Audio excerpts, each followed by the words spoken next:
सभी को राम राम। आपका मेरे एक और नए व्लॉग में स्वागत है। दिन की शुरुआत नंदी महाराज को सुबह का भोजन कराने के साथ हुई। तब तक डॉग का भी आगमन हो चुका था। फिर डॉग को भी रोटी के माध्यम से उनके हिस्से का ब्रेकफास्ट करवाने के बाद अंदर पहुंचकर दुकान की चाबी उठाकर नियमित रूप से दुकान खोली।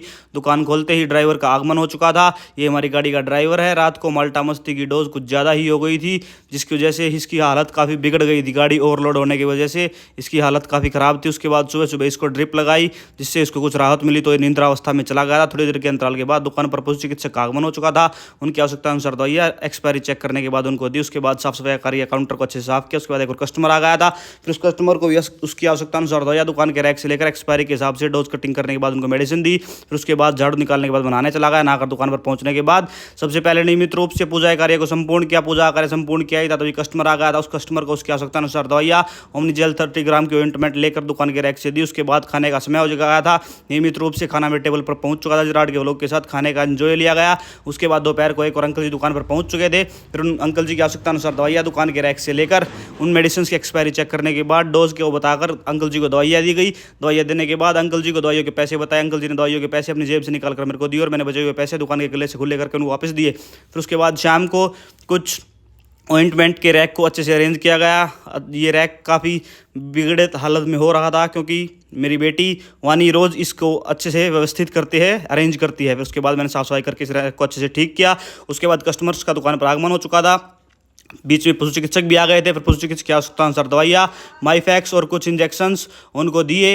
इंजेक्शन और माइफैक्स देने के बाद उनको कैलकुलेट करके सभी मेडिसिन की एक्सपायरी चेक करने के बाद पैसे बताए। उन्होंने पैसे अपनी जेब से निकाल कर मेरे को पैसे दिए और दवाइयाँ लेकर अपने गंतव्य की तरफ रवाना के लिए चुके थे। फिर उसके साथ मोहित जी बैठ कर वेट कर रहे थे। फिर मोहित जी की मेडिसिन प्रिस्क्रिप्शन के हिसाब से दुकान के रैक से निकाल कर सभी की एक्सपायरी चेक करने के बाद मोहित जी को दवाइयाँ दी गई और कैलकुलेट करके मोहित जी को दवाइयों के पैसे उनको बताए। फिर साथ ही साथ शेखू भैया भी आ रखे थे। फिर शेखू भैया को उनकी आवश्यकता अनुसार एक मुप्रोसिन की ऑइंटमेंट दुकान के रैक से लेकर एक्सपायरी चेक करने के बाद उनको भी मेडिसिन दी। उनको डोज के बारे में अच्छे से बताकर सभी मेडिसिन उनको देने के बाद उन्होंने अपनी दवाई की डोज अच्छे से मेरे से पूछ ली। दवाई की डोज पूछने के बाद सभी मेडिसिन को मैंने एनवलप में पैक करने का कार्य धीरे धीरे करके स्टार्ट किया। सभी मेडिसिन को एनवलप में पैक करने के बाद मोहित जी ने क्यूआर कोड स्कैन करके मेडिसिन की पेमेंट मेरे अकाउंट में ट्रांसफ़र कर दी।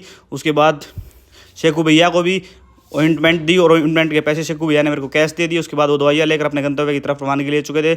उसके साथ साथ एक और कस्टमर दुकान पर मेरा वेट कर रहा था। फिर उस कस्टमर की आवश्यकता अनुसार दवाइयों के बारे में पता किया, तो उसको एक गैसो फर्स्ट पाउच की आवश्यकता थी। पहले उसको दुकान के काउंटर पर रखे बॉक्स गैसो फर्स्ट पाउच निकाल कर उस कस्टमर को गैसो फर्स्ट पाउच दिया। साथ साथ उस कस्टमर को मेफ्टाल स्पास टैबलेट की आवश्यकता थी। फिर एक स्ट्रिप मेफ्टाल स्पास के नीचे से उठाकर उस कस्टमर को मेफ्टाल स्पास की टैबलेट की स्ट्रिप दी। उसके बाद मेडिसिन की डोज भी उस कस्टमर को अच्छे से बताई। सभी मेडिसिन की डोज कस्टमर को बताने के बाद उस कस्टमर ने भी अपनी मेडिसिन लेकर उन दवाइयों के पैसे मेरे को दे दिए थे। फिर दुकान के गले से खुले पैसे करके उनको बचे हुए पैसे उस कस्टमर को मैंने वापस दिए और मेडिसिन को एनवलप में पैक करने के बाद उस कस्टमर ने दवाइयाँ लेकर अपने गंतव्य की तरफ रवानगी लेने का निर्णय लिया। जैसे वह कस्टमर अपनी मेडिसिन और अपने पैसे लेकर अपनी जेब में डाल चुका था, तो कस्टमर अपने गंतव्य की तरफ रवानगी ले चुका था। उस कस्टमर के जाते ही थोड़ी देर के अंतराल के बाद दुकान पर पशु चिकित्सक का आगमन हो चुका था। उनको एक पशु की आवश्यकता अनुसार जैक्सो 20 ml इंजेक्शन चाहिए था, तो उनको इंजेक्शन लेकर बाहर बाइक पर ही इंजेक्शन दिया और उनसे पैसे लिए। थोड़ी देर के अंतराल के बाद दुकान पर एक और कस्टमर आ गया था।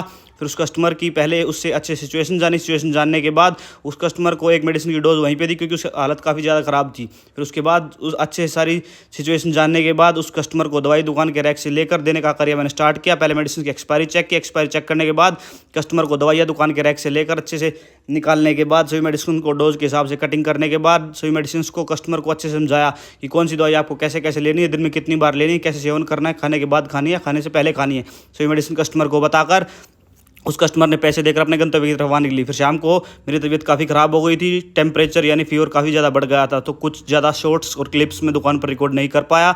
तो इसी के साथ एक और कस्टमर आ गया था। उस कस्टमर को भी उसके अनुसार दवाइयाँ दी और आज भी हालत काफ़ी ख़राब है। इस वजह से आज का व्लॉग भी कुछ खास नहीं आ पाएगा। दोस्तों व्लॉग अच्छा लगे तो प्लीज़ व्लॉग को लाइक करें, यूट्यूब चैनल को सब्सक्राइब करें, फेसबुक पेज को फॉलो करें। फिर मिलते हैं आपसे एक और नए व्लॉग के साथ। मैं आशा करता हूँ आपको व्लॉग बहुत पसंद आएगा। फिर मिलते हैं नए व्लॉग में। आज के लिए धन्यवाद तहे दिल से। फिर मिलते हैं एक और नए व्लॉग में। Tata bye bye.